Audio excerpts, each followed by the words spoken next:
Alright, well this morning we are going to be installing the extended range fuel tank, which is 47 gallons, to replace the stock 27. So the first thing we need to do is get these bolts out of here so we can get that out. I've read the instructions about, I don't know, 24 times. The problem with the instructions that came with the tank, or the link that shows up on the website, is the instructions are from 2016. This is a 2016 van, and none of the information in the instructions is correct.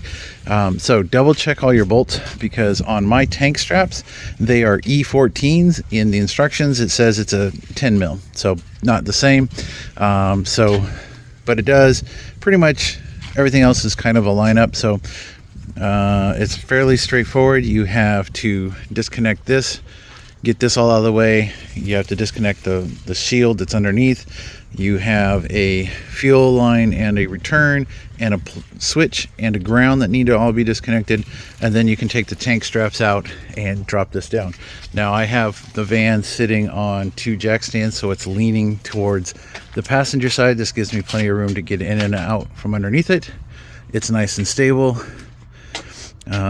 So that's what we're going to start with. I do believe the instructions say that those fuel filler neck screws are T30s, so we're going to go ahead and check that and start taking it apart.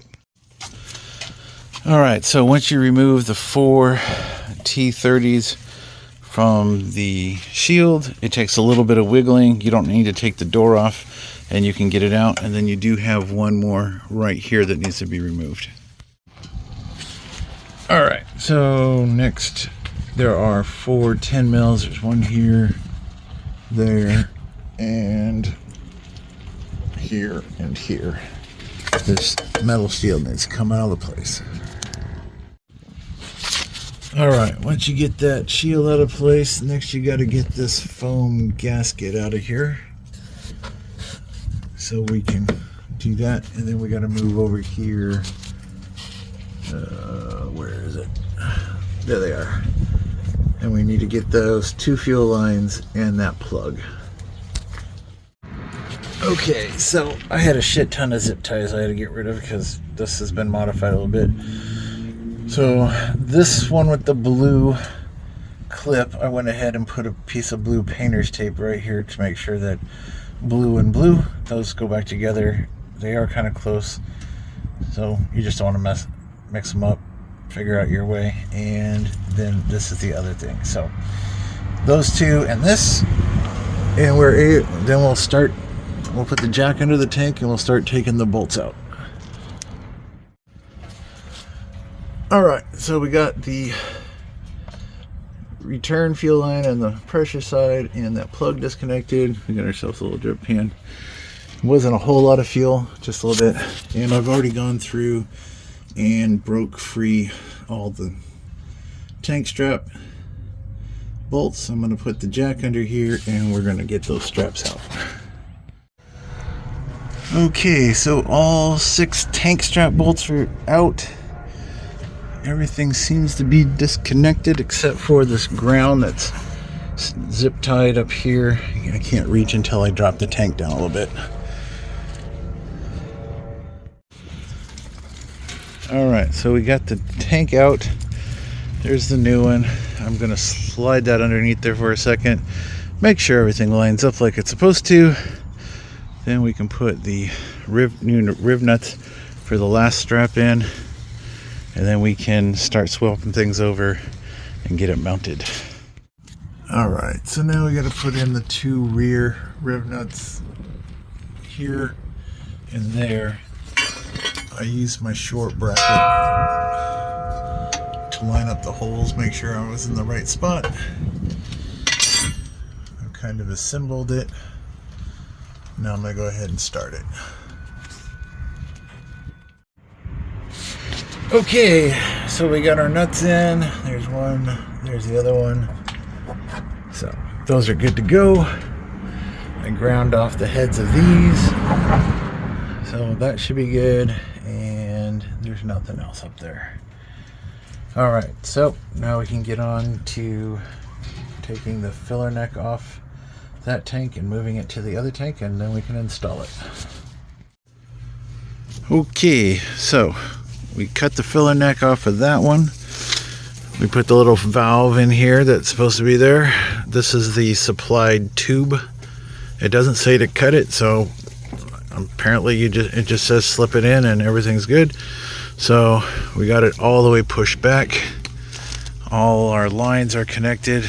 We should be ready to go back in. I'm pretty sure I fucked something up. It's gone way too easy. Alright, well, let's try this. Okay, so we made sure that our fuel pump screw lid, whatever you want to call it, is tight. This hose clamp is loose, so I can make adjustments to the filler neck if I need to. We reinstalled the vent, hooked up the zip tied the vent lines together, so we are pretty much ready to go. I did not pressurize the tank per the instructions, but they did send one of the crappiest O-rings I've ever seen in my life. I actually had to clean it up because it had so much spalling left on it from the mold. So hopefully it doesn't leak. If it does, well, that's a project for another day. Okay, let's see if we can get this back in there. Okay, so putting it back was more of a pain in the ass than expected. So the tail strap, once I got the other three lined up and hand tight, the tail strap was nowhere close. It's like the tank is curved or something. So I had to loosen everything up and then get some longer bolts for the rear, because I wasn't even able to push the tank up high enough to get the straps to tighten up. So I don't know if it's the straps or the tank, but it wasn't binding against anything. It's actually sitting hard up against the rails like it's supposed to. So all I got left now is to hook up the fuel line, the fuel sending power, and the fuel pump gauge, and put all that stuff back around the filler nozzle, and then we can put some fuel in it and see if it starts. Okay, so fuel tank's back in. I put about 15 gallons. I had two 5-gallon cans plus whatever was in the gas tank I drained out. So it's showing 3 bars now. So gas gauge apparently is working. Been running for about 10 minutes. So so far no leaks. Everything's tight. I'll come back through and tighten everything back up after I put a few miles on it. But can't wait to put some more fuel in it and see how it reacts.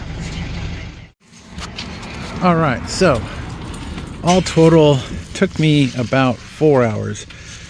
Mostly it was just getting the tank back in and finding bolts that I could use to tighten it down. But other than that, it seems it went smoothly. So I'll leave a link in the description where I bought it. I paid cash for it. But other than that, the instructions were from 2016. There was quite a few differences between my vehicle and the instructions. So thanks for watching.